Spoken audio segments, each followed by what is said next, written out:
Tonight, NBC News can report the Pentagon has prepared a specific strike plan for a preemptive attack on North Korea should the president order one. Key to that plan, two senior military officials and two senior retired officers tell us the battle-tested B-1 bomber, seen here in a military video, training for such a mission.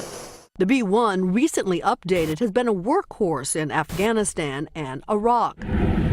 Since the end of May, the B-1s have accelerated their training, conducting 11 practice runs, including one on Monday.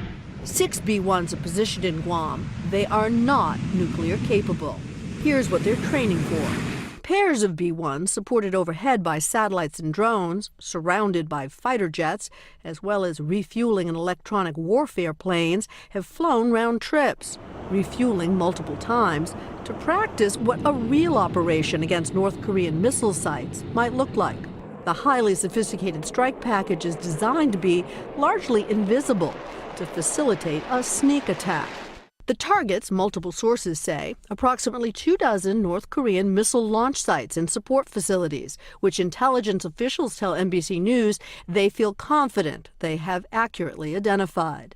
The B-1s can carry a mix of weapons, as many as 168 bombs, or more likely, the new JASSM-ER, a highly accurate missile that can be fired hundreds of miles outside North Korean airspace. Of all the military options you could consider, this would be one of the 2 or 3 that would be at least have a possibility of not escalating the situation.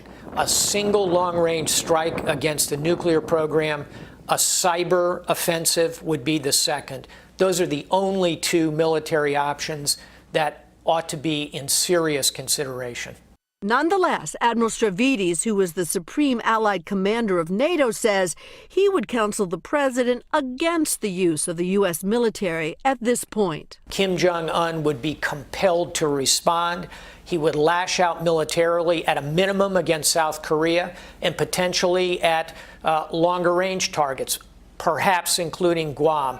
That's a bad set of outcomes from where we sit today. And Cynthia, as you know, last spring we took this broadcast to South Korea, and what we saw were U.S. and South Korean troops and forces working hand in hand.